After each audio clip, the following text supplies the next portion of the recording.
Bonjour à tous et bienvenue sur cette nouvelle vidéo. Aujourd'hui, on plonge dans un sujet brûlant, souvent ignoré, mais qui touche des millions de personnes, la crise des sans-abri aux États-Unis. Derrière les néons de Times Square, les plages de Californie et le rêve américain se cache une réalité sombre. Est-ce que l'Amérique, la première puissance mondiale, est au bord de la faillite sociale? Pourquoi y a-t-il autant de sans-abri dans un pays aussi riche? Accrochez-vous, on va décrypter tout ça ensemble, avec des chiffres, des histoires humaines et des vérités qui dérangent. Si ce sujet vous touche, n'oubliez pas de liker, de vous abonner et d'activer la cloche pour ne rien rater. Chapitre 1. L'ampleur de la crise. Commençons par un chiffre qui donne le vertige. En 2023, plus de 650 000 personnes étaient sans abri aux États-Unis, selon le rapport annuel du département du logement et du développement urbain. C'est une augmentation de 12% par rapport à 2022. Des villes comme Los Angeles, San Francisco ou Seattle sont devenues des symboles de cette crise. À Skid Row, à Los Angeles, des kilomètres de tentes s'alignent, abritant des familles, des vétérans, des jeunes. Mais comment en est-on arrivé là? Les causes sont multiples. D'abord, le coût de la vie explose. À San Francisco, le loyer moyen pour un appartement d'une chambre dépasse 3 000 $ par mois. Même avec un salaire décent, beaucoup ne peuvent plus suivre. Ensuite, il y a la stagnation des salaires face à l'inflation galopante. Depuis les années 80, le salaire minimum réel n'a presque pas bougé, alors que les prix ont triplé. Ajoutez à cela une crise du logement. Pas assez de construction, des investisseurs qui achètent pour spéculer et des programmes sociaux dépassés. Mais ce n'est pas tout. La santé mentale et les addictions jouent un rôle majeur. Environ 30% des sans-abri souffrent de troubles psychiatriques et l'accès aux soins est souvent inexistant. La crise des opioïdes, elle, a fait des ravages. En 2022, plus de 70 000 Américains sont morts d'overdose. Beaucoup de ceux qui survivent finissent dans la rue. Chapitre 2. Les visages de la crise. Pour comprendre vraiment, mettons des visages sur ces chiffres. Prenons l'exemple de Sarah, une mère célibataire de 34 ans. Elle travaillait comme serveuse à Seattle, mais quand son loyer a augmenté de 40%, elle n'a pas pu suivre. Sans famille pour l'aider, elle a fini par vivre dans sa voiture avec son fils de 8 ans. Des histoires comme celle de Sarah, il y en a des milliers. Et puis, il y a Mike, un vétéran de 45 ans. Après avoir servi en Irak, il est revenu avec un stress post-traumatique. Sans soutien psychologique adéquat, il a sombré dans l'alcool. Aujourd'hui, il dort sous un pont à Chicago. Les vétérans représentent environ 10% des sans-abri aux États-Unis. Un chiffre choquant pour un pays qui glorifie ses soldats. Et n'oublions pas les jeunes.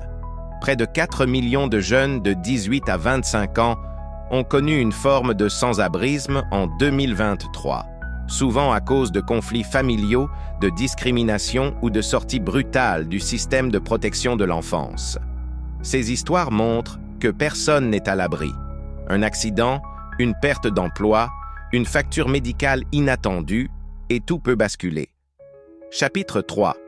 Une faillite systémique? Alors, est-ce que l'Amérique est en faillite? Pas économiquement, mais peut-être socialement. Les États-Unis dépensent des milliards en armement, en technologie, en infrastructures, mais les programmes pour les sans-abri restent sous-financés. Par exemple, le budget fédéral pour le logement abordable a été réduit de 50% en termes réels depuis les années 80. Pendant ce temps, les inégalités explosent. Les 1% les plus riches possèdent plus de la moitié de la richesse nationale. Les politiques locales n'aident pas toujours. Dans certaines villes, on criminalise le sans-abrisme. Dormir dans la rue peut vous valoir une amende ou même la prison. À Los Angeles, des arrêtés municipaux interdisent de camper sur les trottoirs. Mais où sont les alternatives? Les refuges sont pleins, et beaucoup refusent d'y aller à cause de la violence ou des conditions insalubres. Pourtant, il y a des solutions qui fonctionnent. Prenons l'exemple de la Finlande. qui a réduit le sans-abrisme de 80% grâce à son programme Housing First. L'idée? Donner un logement stable d'abord, puis traiter les problèmes de santé ou d'addiction. Aux États-Unis, des villes comme Houston ont adopté cette approche avec succès, réduisant le sans-abrisme de 60% en 10 ans. Mais pourquoi ce modèle n'est-il pas généralisé? Chapitre 4. Les idées reçues. Parlons des clichés. On entend souvent « Les sans-abri sont juste des paresseux qui ne veulent pas travailler ». Faux. Plus de 20% des sans-abri ont un emploi, mais leur salaire ne suffit pas pour un loyer. Autre idée reçue, ils sont tous drogués ou fous. Pas vrai non plus.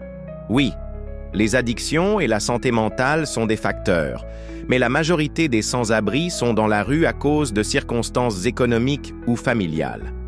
Et puis, il y a ce mythe du rêve américain, où tout le monde peut réussir s'il travaille dur. Mais quand le système est truqué, loyer inabordable, salaire stagnant, soins hors de prix, ce rêve devient un cauchemar pour beaucoup. Chapitre 5. Et maintenant, plan. Musique inspirante, images de bénévoles, de projets communautaires.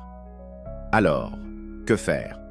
D'abord, il faut investir massivement dans le logement abordable. Des études montrent qu'$1 investi dans le logement pour les sans-abri permet d'économiser $15 en coûts de santé, de justice et d'urgence.